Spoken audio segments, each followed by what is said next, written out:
ఈ రాత్రి ప్రభు అయిన దేవుడు మనతో మాట్లాడును గాక.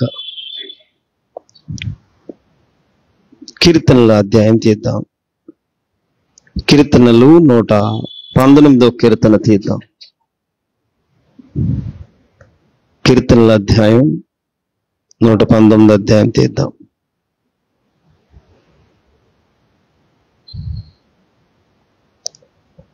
ముప్పై 32వ వాక్యం ఈ రాత్రి ధ్యానం చేద్దాం. నా హృదయమును నీవు విశాలపరుచున్నప్పుడు నేను నీ ఆజ్ఞల మార్గమున పరిగెత్తెదను. ప్రభు ఈ వాక్యము దీవించునుగాక. చదువుబడిన వాక్యమును ధ్యానం చేస్తున్నప్పుడు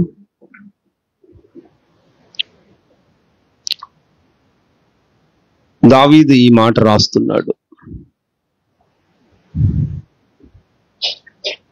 నా హృదయమును నీవు విశాలపరచాలి. ఆమేన్ చెప్పండి.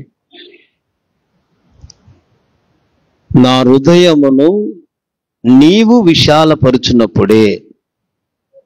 హల్లెలూయా. అందరూ 119వ కీర్తన తీసుకున్నారా? 32వ వాక్యం చదువుతున్నాం. కొద్ది నిమిషాలు ధ్యానం చేస్తున్నాం. మనసు ఇక్కడ పెట్టండి. స్తోత్రం చెప్పండి. దావీదు ఇలాగు ప్రార్థన చేస్తున్నాడు, ఇలాగు దేవునితో మాట్లాడుతున్నాడు. 119వ కీర్తనలో 25 నుండి మనం చూస్తున్నప్పుడు, నా ప్రాణము మంటిని హత్తుకొనుచున్నది, నీ వాక్యము చేత నన్ను బ్రతికింపుము. తను మాట్లాడుతున్నాడు కదా. నా ప్రాణమేమో మంటిని హత్తుకొంటున్నది. ప్రాణము మట్టికి వెళ్ళిపోతుంది. తన ప్రాణము మంటికి పోతున్నప్పుడు హత్తుకుపోతుందంట. నీ వాక్యము చేత నన్ను బ్రతికింపుము, నీ వాక్యము చేత నన్ను బ్రతికించాలి. ప్రాణమేమో మంటికి హత్తుకుంటుంది. ప్రాణం అనగా రక్తమే కదా. తనలో శక్తి తనకు అర్థమైందేమో. ఈ రాత్రి మన విశ్వాస జీవితాల్లో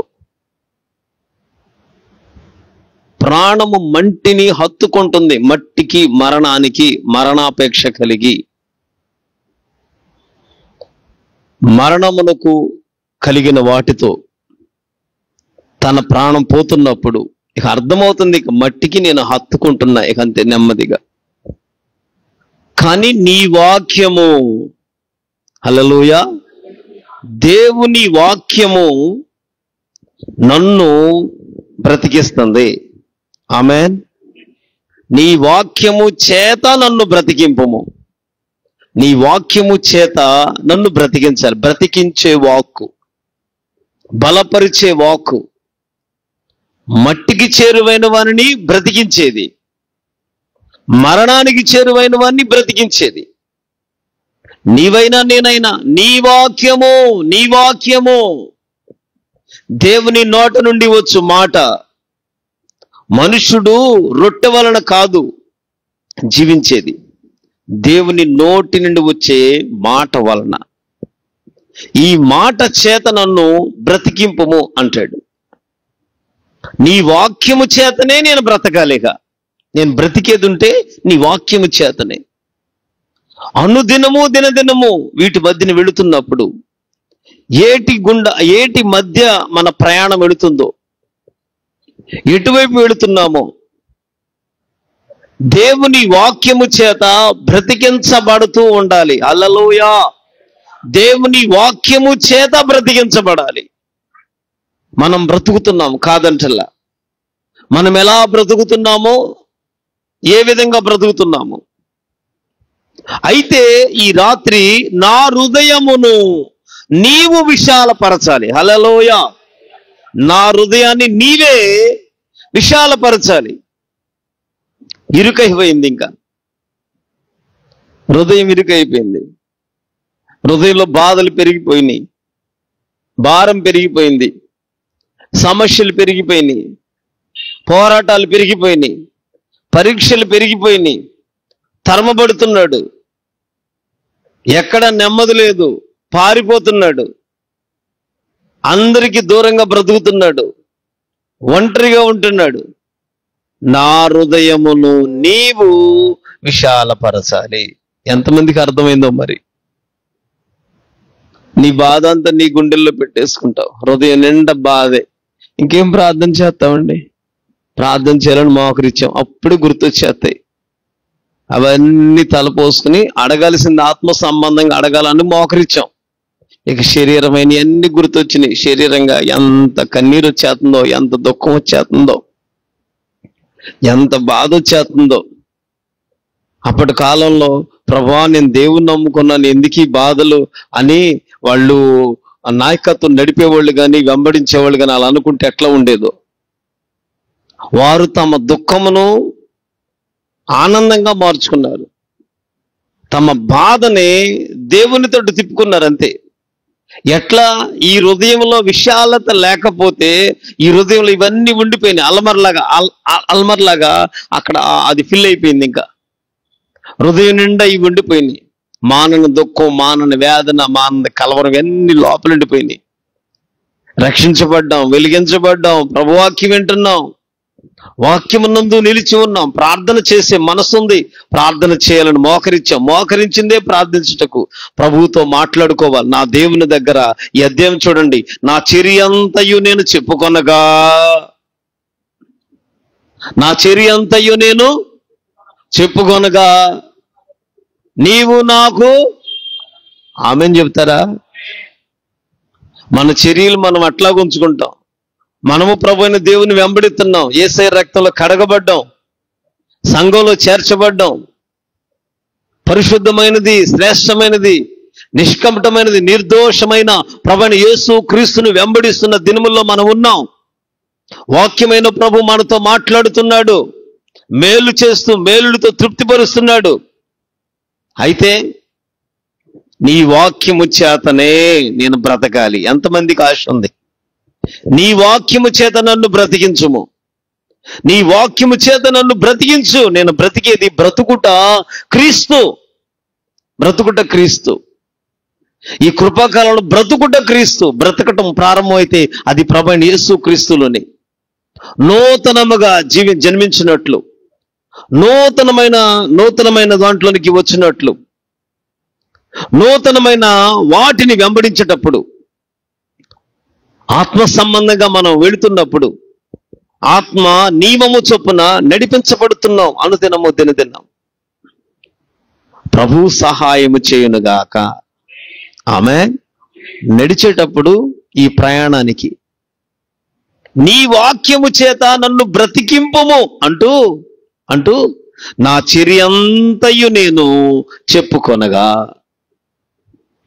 ఎవరికి చెప్పడు, ఇంకా ఎవరితో మాట్లాడ్డు, ఎవరికి చెప్పాలని చెప్పుకునే అవకాశం దేవుడు కొన్నిసార్లు కలుగు చేయడు.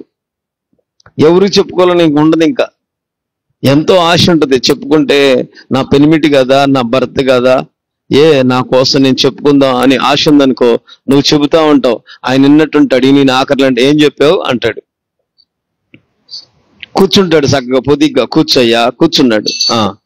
చెప్తుంది, ఇంకా అంతా చెప్తుంది. పిల్లలు ఇట్టయ్యా, నా ఆరోగ్యం ఇట్లా, నా పరిస్థితి ఇట్లా, మన అవసరాలు ఇట్లా, మన కొదువులు ఇట్లా. తన పెనిమిటి కదా, తన మీద విశ్వాసం, తప్పక నా బాధ వింటాడు, తప్పక నా గోడు వింటాడు, తప్పగా నావన్నీ, నా చర్య ఏది ఉందో, నా బాధ నేను ఎవరు చెప్పుకోను, నాకు దేవుడిచ్చిన యజమాని అన్నట్లుగా భావించుకుని చెబుతా ఉంటది. ఓ పావు గంట అయిన తర్వాత ఎన్నారా అందనుకో, ఏం చెప్పావు ఏంటి అంటాడు. టక్మని ఏం చెప్పావు అనగానే అప్పుడు పేణం ఏమనిపిస్తుంది ఒకసారి. ఎంత ఆశతోనో చెప్పాలనుకుంటే కొన్ని పరిస్థితులు ఇట్లాంటప్పుడు వెళ్ళేటప్పుడు ఇక చెప్పటం కంటే కాసేపు సాప వేసుకుని మోకరించటం. ఎవరికి చెప్పాలి? మాట్లాడరా? స్తోత్రం చెప్పండి. మనం చెప్పి ఇప్పుడు బాధ పెట్టుకుని ఇక మన మనసులో ఇక బాధ పెరిగిపోతుంది. నా మాట వినడం, నాకు చెప్పుకున్నటానికి ఆశ లేదు, చీ అనిపిస్తుంది. అసలు ఇటువంటి పరిస్థితిలో నీ వాక్యము చేత నన్ను బ్రతికింపుమని చెప్పి నా చర్య అంతయు నేను చెప్పుకొనగా. నువ్వెంతసేపు చెప్పు, ఎందుకు చెబుతున్నావు అమ్మా అనే దేవుడు కాదు. నువ్వెంతసేపు మాట్లాడు, విసుగు చెంది చెప్పింది బాగట్లేదు అయ్యా, బాగట్లేదు, 10 సారి 11 సారి బాగట్లేదు, సరే 12 సారి అన్నా బాగట్లేదు, అన్నా బాగట్లేదు. ఎప్పుడు రోగాలే, ఏం రోగాలే, బాగుందని ఒక్క పూట అంటావా? ఒక్క పూట అంటదా? అందో. అది ఆ మాట అన్నప్పుడు అనిపిస్తుంది, నా బాధ నీకు కొడితే బాగుండనే దానికంటే చర్య చెప్పుకునేవానికి దావీదు అంటాడు కదా, నా చర్య అంతయు నేను చెప్పుకొనగా నీవు నాకు ఉత్తరం ఇచ్చేది ఏంటి? ఆ కింద మాట చదువుతుంటే, నీవు నా హృదయమును నా హృదయమును నీవు విశాలపరిచావు. ఎప్పుడు ఇన్ని తట్టుకుంటా నేను, అప్పుడు ప్రేమించగలుగుతున్నా నేను, లేకపోతే నేను ప్రేమించలేను. మనుషుడిగా ప్రేమించలేమండి. మనుషుడిగా ప్రేమ అయితే తాత్కాలికమే. మనుషుడి ప్రేమ ఏంటి? జిలేబీ పెట్టాలి, జాంగ్రీ పెట్టాలి, అంతే. ఎప్పటికప్పుడే తల తవ్వుతానే ఉండాలి, దూతూనే ఉండాలి, అప్పుడు ప్రేమ. అసలు ఇంట్లో మనిషి అండి, బయట సంగతి తీసేయండి, ఇంట్లోదే ఇది. ఇంట్లో వచ్చిన పోరాటం, ఈ 4 గోళ్ల మధ్య జరిగే పరీక్ష, కుటుంబ వ్యవస్థలో జరిగే పరీక్ష పిల్లల మధ్యలో జరుగుతుంది. పిల్లలు వింటలేదు, నిజమే. ఇటువంటి పరిస్థితుల మధ్యలో మనం వెళుతూ, ఈ పరిస్థితుల మధ్యలో వెళుతూ శోధనల మధ్యలోనే అనిపిస్తూ మరణాన్ని కోరుకుంటున్నాం. మట్టిగా చేరువైపోతే బాగుండు, చచ్చిపోతే బాధలను పోతాయి అనిపిస్తుంది. దావీదు అంటాడు కదా, నా హృదయమును నీవు విశాలపరుస్తావు. అర్థమైందో లేదో మరి? హృదయమును విశాలపరిచాడా దేవుడు? ఇరుకు హృదయం అయితే ఇక అన్ని ఇవ్వడం, ఇందులో ఏమి ఇవ్వడం. ఇందులో మనం అనుకుంటాం, మనం ప్రార్థన చేస్తున్నాం, లేదు విశ్వాసం ఉన్నాం, కలిగి ఉన్నాం అని చెప్పి మనల్ని మనం తృప్తి పెడతాం, మనల్ని మనం సముదాయించుకుంటాం, మనల్ని మనం సర్దుకుంటాం, మనల్ని మనం నిమ్మలపరుచుకుంటాం. మనం నిమ్మలపరుచుకునేది, సముదాయించుకునేది తాత్కాలికమైనది. అదే గనక ప్రభు అయిన దేవుడు హృదయమును విశాలపరిచాడా? నీ హృదయమును విశాలపరిచాడా? బైబిల్ చెబుతుంది, నేను నీ ఆజ్ఞల మార్గమున. ఆమేన్ చెప్పండి. నడుస్తాడా? పరిగెడుతున్నాడా? నడుస్తును కాదు, నడవటం కాదు, పరిగెత్తటం. ఒకసారి చూడండి, మత్తయి సువార్త 11వ అధ్యాయం తీయండి. ఎవరైనా మత్తయి సువార్త తీసిన వాళ్ళు 11వ అధ్యాయం తీయండి. 11వ అధ్యాయము చివరి మాట చదువుతున్నాను చూడండి. ప్రయాసపడి భారం మోసుకొనుచున్న సమస్త జనులారా నా యొద్దకు రండి, నేను మీకు విశ్రాంతి కలుగజేస్తును. నేను సాత్వికుడను, దీన మనస్సు గలవాడును కనుక మీ మీద నా కాడి ఎత్తుకొని ప్రయాసపడి భారం మోస్తున్న సమస్త జనులారా నా యొద్దకు రండి, నేను మీకు విశ్రాంతి కలుగు చేస్తాను. అక్కడ వరకు బాగుంది, విశ్రాంతి కలుగు చేస్తాను. విశ్రాంతి కావాలంటే, విశ్రాంతి కాస్త ఫ్రీడమ్ కావాలంటే, నెమ్మది కావాలంటే, ఏ భారం ఉందో ఆ భారం విడుదల కలగాలి అంటే ప్రభువైన దేవుడు యేసుక్రీస్తు యొద్దకు రావాలి. యేసుక్రీస్తు యొద్దకు వచ్చాం కదా, ఇక్కడ వరకు యేసుక్రీస్తు యొద్దకు వచ్చాం. ఆ కింద మాట చదవండి, తర్వాత మాటలో, నేను సాత్వికుడను, దీన మనస్సు గలవాడను. ప్రభు ఎవరంట? సాత్వికుడు. మరొకటి ఏంటంట? దీన మనస్సు గలవాడంట. దీన మనస్సు అప్పుడప్పుడు మనం చూస్తూ ఉంటాం. దీన మనస్సు, సాత్వికం అప్పుడప్పుడు మనకు ఎదురవుతూ ఉంటుంది, కనబడతా ఉంటారు. సాత్వికమైన నాలుక న్యాయాధిపతిని కూడా ఒప్పుకోలు చేస్తుంది. సాత్వికము, నేను సాత్వికుడను, ప్రభు కోపిష్ఠుడు కాదు, సాత్వికము కలిగిన వాడు, దీన మనస్సు కలిగిన వాడు, సాత్వికము దీన మనస్సు కలిగిన దేవుడు కనుక ఆ కింద మాటలో ఉంటది, మీ మీద నా కాడి ఎత్తుకోవాలి. స్తోత్రం చెప్తారా? మీ మీద ప్రభువైన యేసు క్రీస్తు కాడిని ఎత్తుకోవాలి. ఆమేన్ చెప్పండి. ప్రభువైన యేసు క్రీస్తు కాడి అంటే ప్రభువైన యేసు క్రీస్తు విధానంలోనికి రావాలి. ప్రభువైన యేసు క్రీస్తును వెంబడించేది, ప్రభువైన యేసు క్రీస్తు మార్గంలోనికి వచ్చేది. యేసు ప్రభు కాడి ఎత్తుకోవాలి, యేసు ఇస్తున్న ఉపదేశం తీసుకోవాలి, యేసు ప్రభు వారు చెబుతున్న మార్గంలోనికి వెంబడిస్తుండాలి, త్రోవలోనికి వెళుతూ ఉండాలి. సమస్తము యేసు క్రీస్తు వారి మీదకు వచ్చినప్పుడు అప్పుడు నా చర్య అంతయు నేను చెప్పుకుంటాను. ఆమేన్ చెప్తారా? నా చర్య అంతయు నేను చెప్పుకుంటున్నాను. అప్పుడు నాకు ఉత్తరం ఇచ్చే దేవుడు నాకు ఉత్తరం ఇస్తాడు, నాకు జవాబు దొరుకుద్ది. ఈ సమస్య కూడా జవాబు దొరుకుద్ది, ఈ పరిస్థితి కూడా జవాబు దొరుకుద్ది, ఇటువంటి వాటికి కూడా నాకు సమాధానం దొరుకుద్ది, సమాధానం దొరుకుద్ది. అయితే సాత్వికుడు దీన మనస్సు గల ప్రభువైన యేసుక్రీస్తు దగ్గర మీ మీద నా కాడి ఎత్తుకొని నా యొద్ద నేర్చుకోండి. నేర్చుకోవాలి. స్తోత్రం చెప్పండి. నేర్చుకోవాలి. ఏం చేయాలంట? నేర్చుకునే వాళ్ళు గురువుకి ఎదురు చెప్తా ఉంటారా? నేర్చుకోవటం. ఆయన అడుగుతారా? తెగించి అడుగుతారు, ఏంటయ్యా ఇదేంటి, దీని అర్థం ఏంటి, దీని పరమార్థం ఏంటి, దీని గూఢార్థం ఏంటి, ఈ సంగతి ఏంటి, ఏం అడుగుతారా? గురువు దగ్గర శిష్యరికం చేసామనుకో, ఆయన ఏది చెబితే అంతే, ఏది చెబితే అంతే, ఏది మాట్లాడితే అంతే, ఏది నడుపుతున్నాడు అంతే, ఏది చెబుతున్నాడు అంతే, అంతే. ఏమి అడిగే ఆయన చెప్పితే వింటాం వరక ఉంటే తప్ప ఎదురు చెప్పేది కాదు, ఎదురు అడిగేది కాదు. ఆ చెప్పినవన్నీ నేర్చుకుని ఆయన చెప్పినట్టు చేయటమే. నడవమన్నాడు నడుతాం, కూర్చోమన్నాడు కూర్చోవటం, అక్కడ వద్దు అట్లా చేయదు అట్లా చేయకుండా ఉంటాం, అట్లా వెళ్ళొద్దు అట్లా వెళ్ళకుండా ఉంటాం, ఆ మార్గం వద్దు అంతే. ఏమైందయ్యా మార్గం వెళితే ఏమైందయ్యా, బాగానే ఉంది, ఏమైందయ్యా అంట, కాదక్క ఆ మార్గం వద్దన్నాడు అంతే, ఆ పని చెయ్యొద్దన్నాడు అంతే, అటు వెళ్ళొద్దన్నాడు అంతే.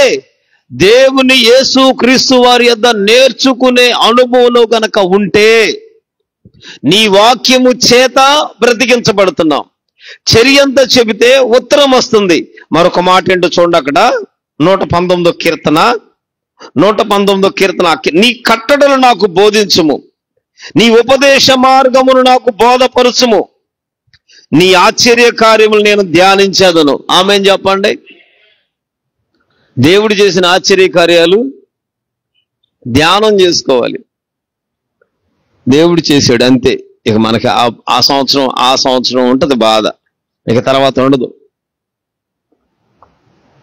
సాక్ష్యం చెప్పామనుకోండి, తేలు కుట్టిందమ్మా, అసలా అమ్మో చచ్చిపోతానేమో అనిపించింది అంతే. అదొక్కటే గుర్తుండదు. ఇంకా ఇక జరిగిన కార్యాలు ఇంకేముండవు, ఇంకేమేళ్ళు గుర్తుండవు. తేలుగుట్టిన నొప్పి ఒకటిను ఆ సమయంలో బాగు చేసిన విధానం బట్టి మనం అక్కడికే తృప్తిపడి అక్కడికి ఆగిపోతాం. దేవుడు బోధించునుగాక.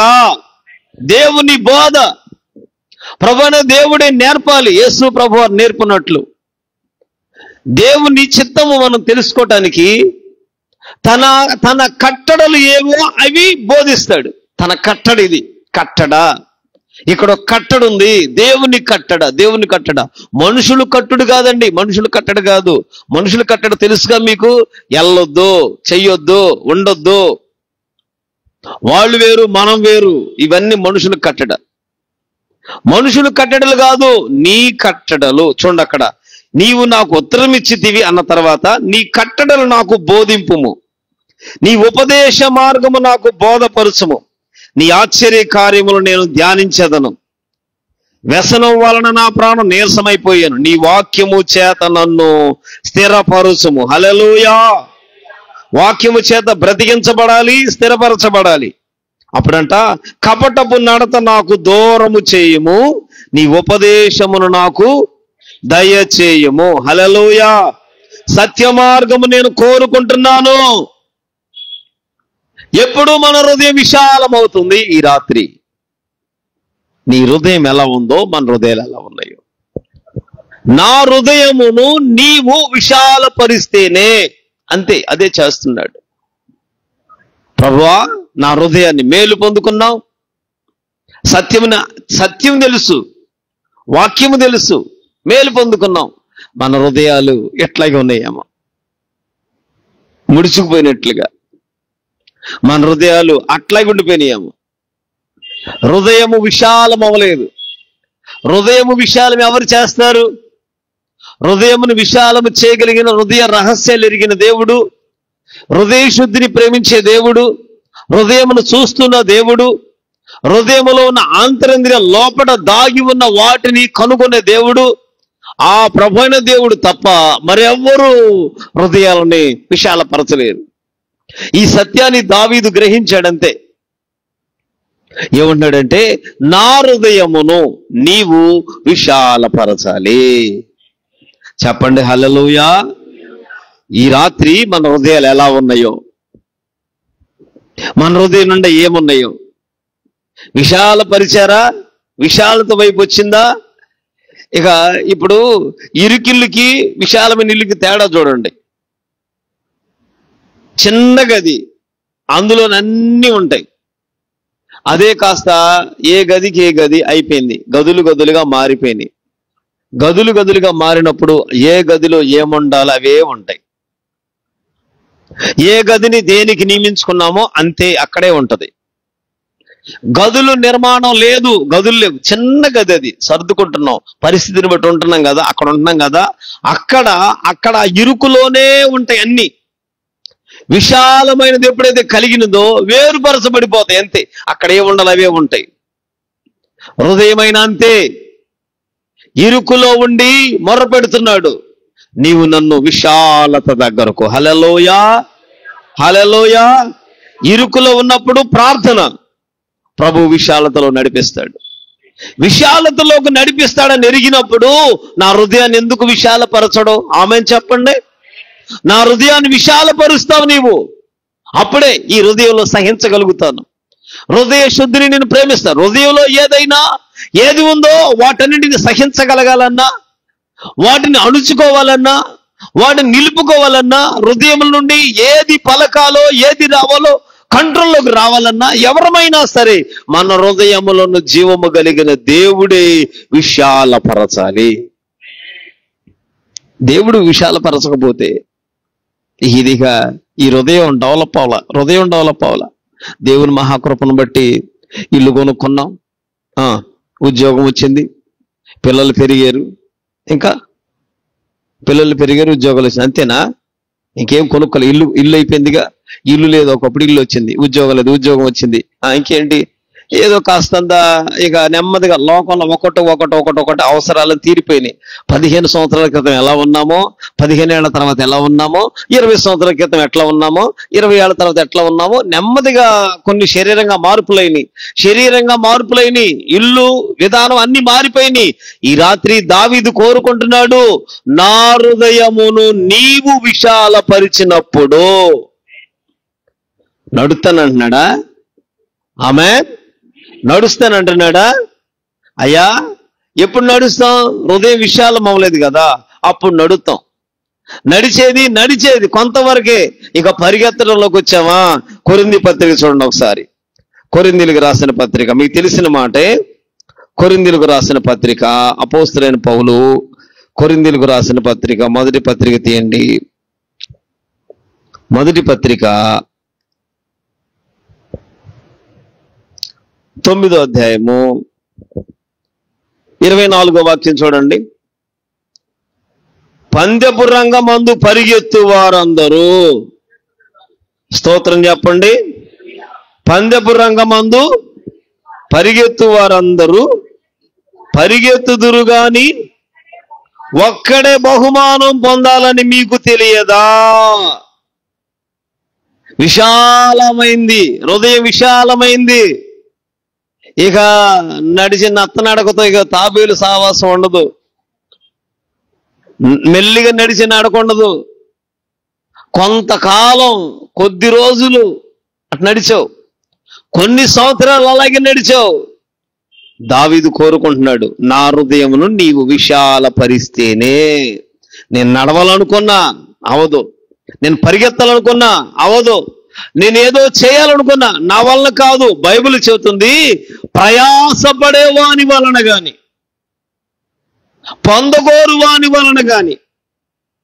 ఇంకేంటి? ప్రయాసపడేవాడు, పొందగోరువాడు. ఇంకేం చేస్తాం? ప్రయాస పొందాలనుకుంటాం, ఇంకేదైనా కోరుకుంటాం. నువ్వు ఎన్ని చేయాలనుకున్నా కరుణించు దేవుని వలనే. ఆమేన్ చెప్పండి. కరుణించు దేవుని వలన సాధ్యము. అప్పుడు నువ్వు ఏం చేయాలనుకున్నావో, ఎట్లా నడవాలనుకున్నావు, నడుతా ఉండేది, నడుతున్నావు, ఇంకా మెల్లగా పోదాములే, మెల్లిగా నడుద్దాములే, వెళ్దాములే. ఇట్లాగే ఉంటాయి ఈ బాధలు, ఇట్లాగే ఉంటాయి ఈ సమస్యలు. అన్నాయ్, ఈ రాత్రి దావీదు ఒక ప్రార్థన కోరుకుంటున్నాడు, నా హృదయమును. ఇది ప్రభువైన దేవునికి ఇచ్చిన హృదయం అయితే, ప్రభువైన యేసుక్రీస్తు రక్తంలో కడగబడితే, పాప పరిహారం అక్కడ దొరికితే గనక ఇక మాలిన్యము, ఇహలోకమైనది, ఏది అపవిత్రమైనది ఆ హృదయంలో చొరబడకూడదు. ఆ హృదయంలో మంచి నేలన పడిన విత్తనాలు ఎలా ఉంటాయో అక్కడ 30 దంతులు 60 దంతులు 100 ఫలించాలి. ఓపికతో ఫలించాలి, దేవుని కొరకు ఫలించాలి. దేవుని చిత్తం జరగాలి అంటే ఈ హృదయంతో అక్కడే ఉండేది కాదు. ఇక ఇప్పుడు నా హృదయము నీవు విశాలపరిస్తేనే. నీవు విశాలపరిచినప్పుడు రాని ఒక పక్క బాధ ఉంది, ప్రభువును స్తుతిస్తా వెళతావు నువ్వు. ఒక పక్క శ్రమ ఉంది, శ్రమలో దేవుని మహిమ పరుస్తా వెళతావు. ఒక పక్క కన్నీరు పర్యాంతం దుఃఖమే పనిచేస్తుంది. ఒక పక్క దుఃఖపడతానే ఉంటావు, మరో పక్క దేవుని రాజ్యము తట్టు పరిగెడుతూ ఉంటావు. హల్లెలూయా. ఈ శ్రమలో, ఈ దుఃఖంలో, ఈ పోరాటంలో చూసుకుని ఈ హృదయం అక్కడే ఉందిగా, ఈ హృదయం ఏమైపోద్ది? కఠినమైపోద్ది. ఈ హృదయం ఏమైపోద్ది? దేవుని ఎంత కొరక బతుకుతున్నాను, దేవుని వెంబడిస్తున్నాను, దేవుడు ఎందుకో ఈ శోధనలు ఇలా పెడతానే ఉన్నాడు, శ్రమలు వస్తానే ఉన్నాయి, బాధలు కలుగుతూనే ఉన్నాయి, ఇక సాల్లే అని చెప్పి అప్పుడు ఇక ఒక పాట పాడుకుంటాం, ఇక అంతే ప్రార్థన చేసుకుందాం, సాల్లే మనం ప్రార్థనకి వెళ్తున్నాం, చాలిక సంఘంలో ఉన్నాం, చాలిక ఇంకా మనకేంటి? ఇప్పుడు ఏదైనా కార్యక్రమం వస్తే నడిపే పాస్టర్ గారు కావాలి, మనకి ఏదన్నా పెళ్లిళ్ళు కావాలంటే ఒక సంఘం కావాలి, ఏదైనా కార్యక్రమం వస్తే భూస్థాపితం చేయడానికి ఒకళ్ళు కావాలి. అంతే. మనకు ప్రాముఖ్యమైనది ఏంటిది? భూస్థాపిత కార్యక్రమంలో ఒక పాస్టర్ గారు, ఇంట్లో ప్రార్థనలు వస్తే ఇంట్లోకి ఒక పాస్టర్ గారు, ఇంకేం చేయాలి? మన పిల్లలకి పెళ్లిళ్ళు చేయాలి. అంతే. ఈ 3 విషయాలు తప్ప, ఈ 3 విషయాలే కోరుకునేది, ఇంకేం అక్కర్లేదు. ఇక అట్టాగొంటలేండి, మనకెందుకు? మనం వెళ్ళామా, ప్రార్థన చేసామా, ఆదివారం ఎంత? 10 రూపాయల సందా, సాలిక అంతే. కరెక్ట్ గా అంతే. ఇక ఫిక్స్ అయిపోయింది. ఇక సంవత్సరాలు మారు, ఏమైనా మారు, కరెక్ట్ గా 10 రూపాయలు అట్ట పట్టుకుని అలాగో చట్టేసి చక్కగా కుర్చీలో కుదిరి కూర్చుని, లేదు ప్రార్థనలు అట్ట కూర్చుని, ఆ గంట అయిపోయింది, 2 గంటలు అయిపోయింది, ఆమెను అయిపోయింది, ఉంటాం బ్రదర్, అంతే అయిపోయింది. ఇక నీ హృదయం కఠినమైపోయింది, బీడు భూమి అయిపోయింది, నీ హృదయం పాడైపోయింది. నీ హృదయం దేవునికి ఇచ్చాను అనుకుంటున్నావు, దేవుని వైపే అనుకున్నావు, దేవుని అంగీకరించావు, మంచిది. రక్షణ ఉంది ఇక్కడ, బాప్తిస్మ అనుభవం ఉంది ఇక్కడ, దేవుని వాక్యం ఉంది ఇక్కడ, దేవుని కార్యాలు ఉన్నాయి ఇక్కడ, దేవుని ఆత్మ నడిపి ఉంది ఇక్కడ ఉంది, దేవుని కొరకు కలిగినవన్నీ అక్కడ ఉన్నాయి. కానీ దేని కొరకు చేయదిగా మెల్లిగా నడుస్తూ ఉంటది, అంతే. మెల్లిగా పోతా ఉంటది. అందుకే పందెపు రంగం కావాలంటే ఈ హృదయం అవ్వాలి, విశాలం అవ్వాలి. చెప్పండి, ఆమేన్ చెప్పండి. హృదయమును నీవు విశాలపరిచినప్పుడు, నీవే విశాలపరిచేది ఉంది. బాధ ఉంది, దుఃఖం ఉంది, శోధన ఉంది. దావీదును తరుముతున్నవాడు చేతికి అప్పగిచ్చాడు దేవుడు. దేవుని ప్రేమ చూడండి, అసలు దేవుని పరీక్షలు ఎలా ఉంటాయో. తరుముతున్న సౌలునే చేతికి అప్పగిచ్చాడు. చేతికి అప్పగిస్తే సరే కదా, అప్పుడు ఏమి చేయలే. ఒకసారి అప్పగిస్తే వచ్చేసాడు, ఒకసారి అప్పగిచ్చాడు, వచ్చేసాడు. సరే ఒకసారి అయిపోయింది, ఒకసారితో ఒక పరీక్షలో చూడొచ్చు కదా. ఒక పరీక్షలో చూసేపాటికి ఆ గుహలో దొరికాడు, వెళ్ళాడు, దగ్గరికి వెళ్ళాడు. వద్దు వద్దు, యెహోవా అభిషేకించిన వాడిని నేను ముట్టకూడదు, చంపకూడదు, దేవుడే చూసుకుంటాడు అనుకున్నాడు. చంపాలని మనసున్నా, చంపుదామని వెళ్ళినా చంపట ఒప్పుకోలా. దేవుడు అభిషేకించిన వ్యక్తి అతను, దేవుడు కోరుకున్నాడు. మనం చేయకూడదు అంతే, ఈ పనికి నేను అర్హుడిని కాదు అనుకున్నాడు.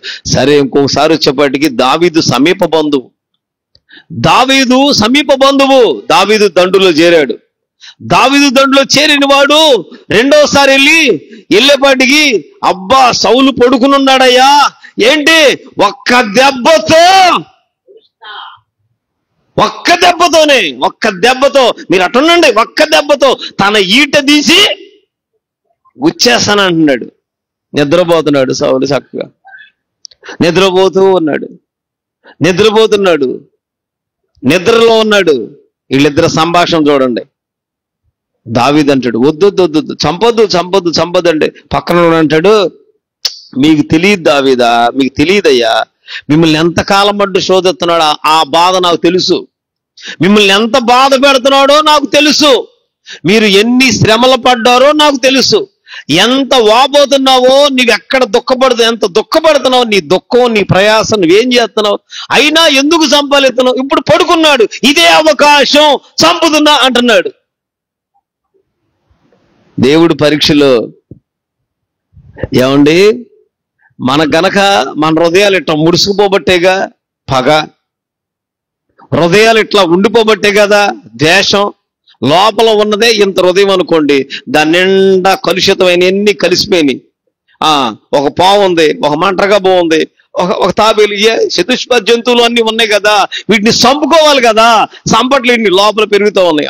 ఏ సమయానికి ఏది ఉందో ఎన్ని ఈ విష సంబంధమైనవన్నీ లోపల ఉండిపోయినాయి, మిళితమైపోయింది హృదయంలో. ఈ హృదయం ఎట్లాగ ఉండిపోయింది. ఈ హృదయం ఇలా ఉన్నప్పుడు, ఈ హృదయం ఇట్లాగే ఉన్నప్పుడు దావీదు ప్రార్థన చేస్తున్నాడు, నా హృదయము నీవు విశాలపరిస్తేనే నేను నీ ఆజ్ఞల మార్గము తట్టు పరిగెడతాను. హల్లెలూయా, హల్లెలూయా, హల్లెలూయా. దేవుని ఆజ్ఞ, దేవుని నోట నుండి ఏ మాట వస్తుందో, దేవుని వాక్కు ఏది వెల్లడవుతుందో, జీవము కలిగిన దేవుని మాట కొరకు కాచుకొని, దేవుని మాట తోడు కనిపెట్టుకుని, దేవుని కొరకే నిలిచి ఉన్నప్పుడు, దేవుని యుద్ధాలు చేస్తున్నప్పుడు, దేవుని కొరకు ప్రయాసపడుతున్నప్పుడు, తరమబడుతున్నవాడు తరుముతూ ఉన్నప్పుడు, తరమబడుతున్న వాడి అప్పగించబడినప్పుడు, అప్పగించబడిన వాడిని చంపమని ఒకడు ప్రేరణ చేస్తున్నప్పుడు, సంపు అంటుంటే చంపట్ల వద్దు చంపకూడదు, వెళ్ళిపోదాం వద్దు, దేవుడు నాకు అప్పగించాడు, అంతే పద వెళ్ళిపోదాం. వీళ్ళు ఎక్కడి నుండి వెళ్ళిపోయే వరకు సౌలు నిద్ర మేలుకోలా. గుర్తు ఒకటి నీ దగ్గరికి వచ్చానంటాను, ఒక గుర్తు, నిన్ను నాకు దేవుడు అప్పగించాడు అంటాను ఒక గుర్తు, అంతే, అంతక తప్ప ఇంకేం కోరుకోలా. హృదయంలో పెట్టుకుని, నీ హృదయం దేవునికి ఇస్తావా నా కుమారుడా, నీ హృదయమును నాకిమ్ము, నీ హృదయం ఏదో దేవునికి ఇచ్చినప్పుడు నీవనే మాట, ప్రభువా ఈ కలుషితం అయిపోయింది, హృదయం నిండా అపవిత్రమైంది ఉంది, నాలో విష సర్పాలు లాంటివి ఉన్నాయి, ఓరవలేనిది ఉంది, గర్వం ఉంది, ఆయాసం ఉంది, కోపం ఉంది, సణుగుదల ఉంది, విసుగుదల ఉంది, వీటన్నిటితో నా హృదయం పాడైపోతుంది. నేను నీ దగ్గర గడపలేకపోతున్నా, నేను వెంబడించలేకపోతున్నా, నీతో నడవలేకపోతున్నా, నీ మీద నా మనసు ఆనుకుని నేను పని చేయలేకపోతున్నా. కాబట్టి ఈ హృదయం అంతా ఇంత చెడున్నప్పుడు జీవం కలిగిన దేవుని దగ్గర నా హృదయమును నీవు విశాలపరచాలి. హల్లెలూయా. చెరువులో నీళ్ళు ఒక పక్క బురదైపోయినాయండి, చెరువు నీళ్ళన్నీ పాడైపోతాయా? ఆ తెట్ట కొద్దిసేపు ఉంటుంది అక్క, ఆ పాడైపోయింది కాసేపు ఉంటుంది, మురికిలుగా కింద నుండి అడుగునున్న చక్కగా నిబ్బరంగా ఉన్న నీళ్లు, తేటకున్న నీళ్లు బురదైపోయినాయి. అది 1 గంటకో 2 గంటలకో 3 గంటలకో మళ్ళీ తేరుకుంటది. కడగబడిన హృదయం అయితే, సరి చేయబడిన వారం అయితే, ప్రభువైన యేసుక్రీస్తుని వెంబడించిన వారం అయితే, పరుగు పందెమందు ఏం కోరుకుంటాం తెలుసా? పందెపు రంగమందు పరిగెత్తు వారందరూ పరిగెత్తుదురు గాని ఒక్కడే బహుమానం పొందుకుంటాడని మీరు ఎరుగుదురు కదా. స్తోత్రం చెప్పండి. అటువలే మీరు బహుమానం పొందునట్లుగా, ఆమేన్, బహుమానము పొందునట్లుగా, ఆమేన్ చెప్పండి. జీవము కలిగిన దేవుడు ఏ బహుమానం ఇవ్వబోతున్నాడు? ఏ కార్యం చేయబోతున్నాడో, ఏది దాచి ఉంచాడో, ఏ మేలు నా పట్ల ఉందో, ఏ కార్యం నా పట్ల ఉందో, తప్పక నా దేవుడు అన్యాయస్తుడేమి కాదు. ఇప్పుడు ఈ హృదయము కడగబడాలని మనం కోరుకుంటున్నాం, శుద్ధి చేయబడాలని కోరుకుంటున్నాం, హృదయ పరివర్తన కావాలని కోరుకుంటున్నాం, హృదయంలో మార్పు రావాలని కోరుకుంటున్నాం. అయ్యో, ఈ హృదయంతో నేను వెంబడించలేకపోతున్నానే అని మనం అనుకుంటున్నాం.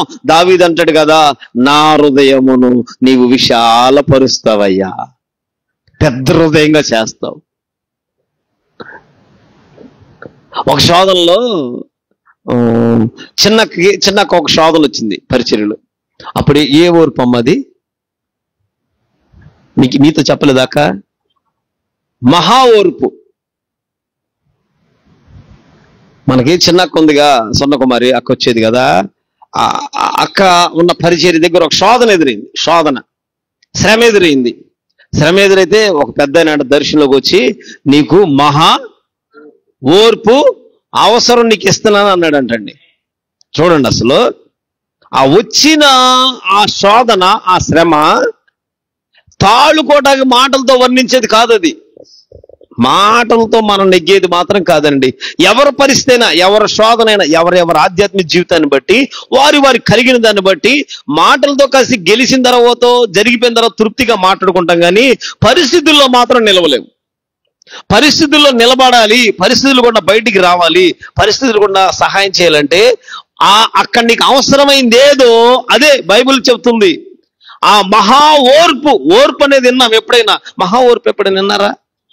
మీకు ఎట్లుండదో నాకు కొన్ని వినంగానే అటు పట్టుకుంటా. నేను అయ్యగారి దగ్గరికి వెళ్ళినా కొన్ని మాటలు నా మనసులో అటు పెట్టేసుకుంటా, కొన్ని విషయాలు, కొన్ని మాటలు అట్ట పెట్టేసుకుంటా. నేను ఆ మాట ఇప్పుడో విన్నా. నేను ఆ పాస్టర్ గారు చనిపోయి ఆ పరిచర్యలు జరుగుతుంది. పాస్టర్ గారు చనిపోయి ఇప్పటికి 10 ఏళ్ళు అట్ట అవుతుంది. అంతకాలం అయినా, అంతకు ముందు అయినా సరే నాకు అవన్నీ గుర్తుండవు, ఆ మాట గుర్తుండదు. చూడండి, జీవము కలిగిన దేవుడు కలుగు చేయకపోతే ఏ శ్రమలో మనం నిలవలేం, ఏ శోధనలో నిలవలేం.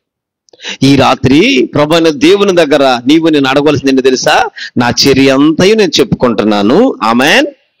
చర్య అంతయు చెప్పుకుంటున్నాను. ఇంకేంటంట చూడండి, అక్కడ నా చర్య అంతయు చెప్పుకుంటున్నాను. అధ్యాయం 119 కీర్తనలో మనం చూస్తుంటే, నీ వాక్యము చేత నన్ను బ్రతికింపు, నా చర్య అంతా నేను చెప్పుకొనగా నీవు నాకు ఉత్తరం ఇచ్చి, నీ కట్టడలు నాకు, స్తోత్రం చెప్పండి, నీవు అడగాలి, నీ కట్టడలు నాకు బోధించు. మనం అది అడగం. మనం ప్రభువా ఇల్లు ఇవ్వయ్యా, బిడ్డలు ఇవ్వయ్యా, ఆస్తులు ఇవ్వయ్యా, రోగం తగ్గించయ్యా, శ్రమ లేకుండా చేయయ్యా, శోధన లేకుండా చేయయ్యా, అందరి పిల్లలు, మా పిల్లలు టాపర్ అవ్వాలయ్యా, మా ఊళ్ళే గొప్ప అవ్వాలి. వాళ్ళు ఎందుకున్నా మనం అంతా స్వార్థమే, ప్రతి మాటలో స్వార్థమే. అసలు మనం ఆత్మీయులం అయితే గనక, ఆత్మ సంబంధమైన దాన్ని వెతికితే గనక, ఇవి మీకు కావలసి ఉన్నవని మీ పరలోకపు తండ్రికి, స్తోత్రం చెప్పండి, పరలోకమందున్న తండ్రికి తెలియను. ఏవి కావాలో తండ్రికి తెలుసు, ఏవి కావాలో అవి మన తండ్రికి తెలుసు. మన తండ్రి మన సరిగా మనం నడవకుండా, మన తండ్రి చిత్తం మనం నడవకుండా, మన తండ్రి ఏది ఆజ్ఞ తట్టి వెళ్ళకుండా, నీ ఆజ్ఞల మార్గమున నేను పరిగెత్తాలి, నడవకూడదు. నీ ఆజ్ఞల మార్గమును పరిగెత్తాలి. దేవుడు మాట చెప్పాడు, పరిగెత్తుకెళ్ళిపోవాలి, వెంటనే చేయాలి. దేవుని మాట కొరకు కనిపెట్టినప్పుడు ఏదైతే ఉందో, నీకేది కలిగిందో, నీ దేవుడు నీతోనే మాట్లాడుతున్నాడు. నాతో మాట్లాడువాడు నీతో మాట్లాడుతున్నాడు, మనల్ని మాట్లాడుతున్నాడు, దర్శిస్తున్నారు, బలపరుస్తున్నారు. ఈ దినాల్లో మాట్లాడుతున్నప్పుడు ఆజ్ఞల మార్గము గుండా వెళ్ళేటప్పుడు నిర్లక్ష్యం. దేవుని మాట వచ్చింది, నిర్లక్ష్యం ఉన్నాడు. దేవుని పని వచ్చింది, దేవుడు చేయమన్నాడు, ఇది దేవుని చిత్తం, దేవుని సేవ అంటున్నావు ఆత్మ సంబంధంగా. నీవు ఆత్మీయుడివైతే గనక శరీరమైంది అక్కడ అడగవు, ఆత్మ సంబంధమైంది అడుగుతావు. ఆత్మ సంబంధమైన దాని కొరకే బహుమానం, శరీర సంబంధమైన దాని కొరకు కాదు బహుమానం. ఆత్మ సంబంధమైన దానికి పరిగెత్తేటప్పుడు కొరింథీ పత్రిక మళ్ళీ చూడండి, అక్కడ 9వ అధ్యాయంలో 1 కొరింథీ 9 చూడండి.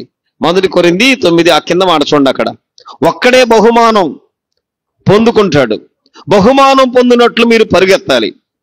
25వ వాక్యంలో, మరియు పందెమందు పోరాడు ప్రతివాడు అన్ని విషయములో మితముగా ఉండు, వారు క్షయమగు కిరీటమును పొందుటకును, మనమైతే అక్షయమగు కిరీటమును పొందుటకు. మనకి బహుమానం పొందుకోవాలి బహుమానం పొందుకోవాలి, కిరీటము పొందుకోవాలి. స్తోత్రం చెప్పండి. బహుమానం పొందుకోవాలి, కిరీటం పొందుకోవాలి.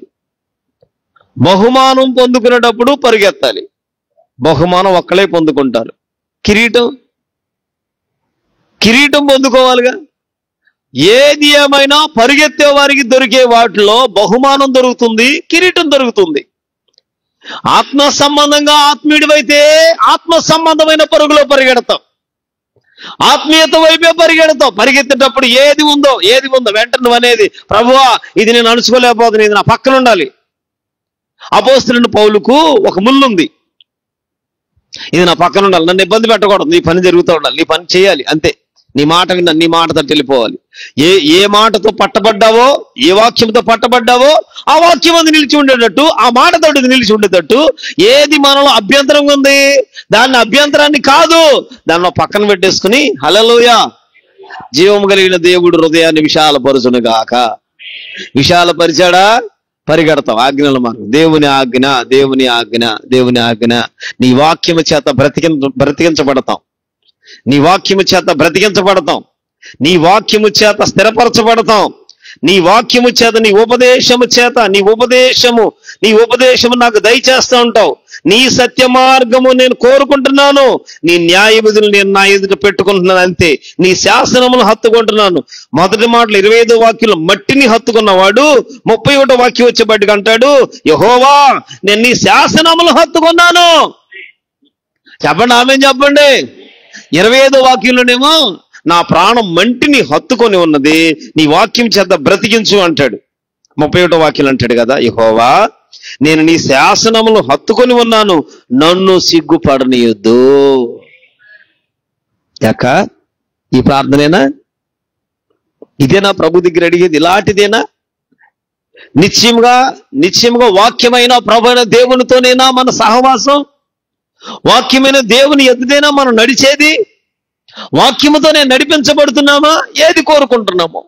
మనం కోరుకునే వాటిని ఏముందో, అందుకే ఎక్కడ కఠినమైపోయిందో, ఎక్కడ ముడతగా ఉండిపోయిందో, రక్షించబడిన నాటి నుండి నేటికి పరివర్తన లేదు, ఫలాలు లేవు, మార్పు లేదు, మాదిరి లేదు, ఏమీ లేదు. ఇక ఎట్టా రక్షించబడ్డావు అట్టా కొన్నావు అంతే. కొన్ని చేంజ్ అయినాయి, కొన్ని మారిని అంతే, కానీ ఆత్మలో ఏమి రాల. నా ప్రియ సహోదరులారా, ఈ రాత్రి అయినా నా హృదయము ఆమేన్ నీకు ఇస్తున్నానయ్యా, ఆమేన్ చెప్పండి. నా హృదయం నీకు ఇస్తున్నాను, హల్లెలూయా. నా హృదయాన్ని విశాలపరచండి. నా హృదయాన్ని విశాలపరిచినప్పుడు నీ ఆజ్ఞల మార్గం నాకు తెలుస్తుంది. అప్పుడు ముళ్ళు కాదు, శ్రమలు కాదు, పరీక్షలు కాదు, సంకటాలు కాదు, శోధనలు కాదు, శ్రమలు కాదు, ఏవైనా కలుగుతున్నాయా, ఏవైనా వస్తున్నాయా, ఏవైనా ఉన్నాయా, వారు విశ్వాసమున కర్తయు దానిని కొనసాగించువాడైనా యేసయ్య వైపు చూస్తా ఓపికతో పరిగెడతా ఉంటాం. ఆజ్ఞల మార్గం తెలియలే, మనస్సాక్ష్యం పాడైపోయింది, హృదయం పాడైపోయి మనస్సాక్షి పాడైపోతే ఇంకా మనకి ప్రభువైన మార్గం ఏం కనపడదు, యేసయ్య మార్గం ఏం అడుగుతాం? యేసయ్య విశ్వాసమున కర్త, నీలో ఉన్న విశ్వాసాన్ని కొనసాగిస్తాడు, నాలో ఉన్న విశ్వాసాన్ని కొనసాగింపజేస్తాడు. నీకున్న కొంచెం విశ్వాసం, నీ విశ్వాసాన్ని నువ్వు గట్టిగా పట్టుకోవాలి, నీకు కలిగిన దాన్ని గట్టిగా పట్టుకోవాలి. నీకు కలిగిన విశ్వాసాన్ని కొద్దిగా లూజుగా ఉండకూడదు. నీకు కలిగిన గట్టిగా, అదే ఉడుం పట్టు అంటారు. ఉడుము ఎంత ఉంటది? ఉడుము ఎంత ఉంటది? మనిషి ఎంత అంత ఉంటుందా ఉడుము? అంతేనా? మనిషి ఎంత ఉంటే అంత ఉంటుందా ఉడుము? లారీ ఎంత ఉంటుందా? ఎంత ఉంటుంది ఉడుము? ఉడుము పట్టిందనుకో, అప్పుడు ఎంత 100 కేజీలు మనిషి అయినా అలాగా పైకి ఎక్కుతాడు. అది ఉడుము పట్టుగా, పట్టు పట్టింది అంతే. పట్టు పట్టింది, ఇక అక్కడ లూజు సొల్లు ఇట్లా ఇట్లా ఇట్లా ఇట్లా ఇట్లా ఇట్లా ఇట్లా ఇట్లా చెబుకిచ్చేటట్టుగా ఉండదు. ఇంకా పట్టిన పట్టు గట్టిగా పట్టేసింది. పట్టిందా, ఇక ఎంతమంది అయినా దాటటానికి ఎక్కటానికి వారధి వంతెనగా మారిపోద్ది. కొంచెమే ఉంటుంది, వంతెనగా మారిపోద్ది. అది ఎంత పనైనా చేయడానికి ఒక్కసారి పట్టిందా అట్లా ఉండిపోద్ది పట్టు. అక్క మనం ఈ రాత్రైనా ప్రభువైన దేవుని పాదాల దగ్గరకు వచ్చి, ఈ రాత్రైనా ప్రభువైన దేవుని యేసుక్రీస్తునందు విశ్వాసం కొనసాగింపజేసేటట్లుగా, నీ కలిగిన విశ్వాసాన్ని పాడు చేసుకోకుండా, నీ కలిగిన విశ్వాసాన్ని విడిచిపెట్టకుండా, నీ భక్తిని పాడు చేసుకోకుండా, నీ పరిశుద్ధతను విడిచిపెట్టకుండా ఈ రాత్రి ప్రభువైన దేవుని దగ్గర నీవు అడగగలిగితే, ఇదిగో హృదయమును కూడా విశాలపరచగలిగిన దేవుడు నేను ప్రకటిస్తున్న నజరేయుడైన యేసు. నీ హృదయమును విశాలపరుస్తాడు.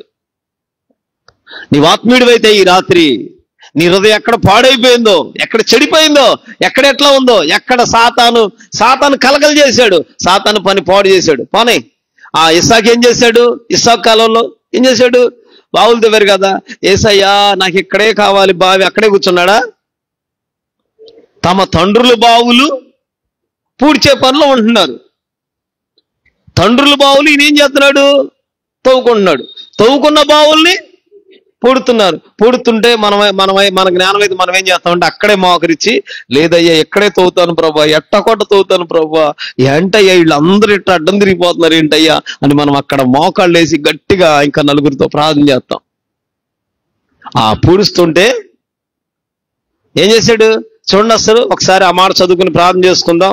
ఆదికాండం అధ్యాయం తీయండి. ఎవరైనా ఆదికాండం అధ్యాయాలు తీయండి. తీసిన వారు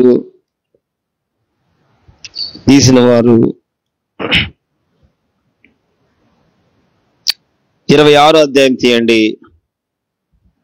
26వ అధ్యాయంలో 15వ మాట చదువుతుంటే, అతని తండ్రి అయిన అబ్రహాము దినములలో అతని తండ్రి దాసులు తవ్విన బావులన్నిటినీ ఫిలిష్తీయులు మన్ను పోసి పూడ్చివేసేసారంట. పూడ్చివేసారు. 17వ వాక్యంలో ఇస్సాకు అక్కడ నుండి వెళ్ళి గెరారు లోయలో కూడా గుడారం వేసుకుని అక్కడ నివసించెను. 18 అప్పుడు తన తండ్రి అయిన అబ్రహాము దినములో తవ్విన నీళ్ల బావులు ఇస్సాకు తిరిగి తవ్వించెను. ఏలయనగా అబ్రహాం మృతి పొందిన తర్వాత ఫిలిష్తీయులు వాటిని పూడ్చివేసిరి. అతడు తన తండ్రి వాటికి పెట్టిన పేర్లను చొప్పున తిరిగి వాటికి పేర్లు పెట్టాను. 19వ వాక్యం, మరియు ఇస్సాకు దాసులు ఆ లోయలో త్రవ్వగా జలల గల నీళ్ల బావి దొరికెను. అప్పుడు గెరారు కాపరులు ఇస్సాకు కాపరులతో జగడమాడి, ఈ నీరు మాదే, జలల గల బావి తవ్వినప్పుడు మాదే అంటే దాన్ని విడిచిపెట్టి మరి ఒక బావి తవ్వారంట. దాన్ని విడిచిపెట్టి మరొక బావి తవ్వారు. స్తోత్రం చెప్తారా? అర్థమవుతుందా? ఏమైనా ఆమెన్ చెప్పండి, స్తోత్రం చెప్పండి. ఇప్పుడు ఇబ్బంది ఎదురైందని ఆగిపోయేది కాదు ఆధ్యాత్మిక జీవితం. కష్టం వచ్చిందని ఆగిపోయేది కాదు ప్రార్థనా జీవితం. అక్క ఏ పరిస్థితి అయినా నడిపించువాడు నజరేయుడు, సమస్తము సానుకూల పరిచే దేవుడు. హల్లెలూయా. కనుక వాటిని అక్కడే వాళ్ళు అడ్డగిస్తున్నారు, మన్ను పోస్తున్నారు. జల్లగల బావులైతే అడ్డగిస్తున్నారు, విరోధం గొడవాడుతున్నారు. వాటిని తప్పుకుంటాం, మళ్ళీ తవ్వటం. ఏది ఏమైనా వాటన్నిటికీ దేవుడు ఎడం చేసి తాను కోరినట్లుగా దేవుడు చేశాడు. హల్లెలూయా. కనుక ఈ రాత్రి హృదయము విశాలం అవ్వాలి, విశాలమైందా? పరుగు పందెంలోకి వస్తావు. పరుగు పందెంలో బహుమానం పొందుకోవాలి. రెండోది కిరీటం పొందుకోవాలి. నీ పరుగు పందెంలో ప్రభువైన దేవుడే సహాయం చేయనుగాక. ఎట్లా? ఓపికతో పరిగెత్తేటట్లుగా నీ విశ్వాసం ఈ రాత్రి అన్న కూడబెట్టుకుని గట్టిగా పట్టుకుని ప్రభువైన దేవుని పైన ఆనుకుని ఇక ఇక్కడి నుండి మరలా నీ పరుగు పని ప్రారంభించబడాలి. హల్లెలూయా. పని గనక ప్రారంభించావా? బైబిల్ చెబుతుంది, దేవుడు నాకు ఉత్తరం ఇచ్చాడు, కట్టడలను బోధించాడు, నీ వాక్యము చేత బ్రతికించాడు, నీ వాక్యము చేత నన్ను స్థిరపరుస్తాడు, స్థిరపరిచిన దేవుడు ఉపదేశము చొప్పున నడిపిస్తాడు. హల్లెలూయా. అట్టి కృప ప్రభు దయచేయనుగాక. ప్రభు ఈ మాటలు దీవించి కృపలు ఆశీర్వదించునుగాక. Amen, amen, amen.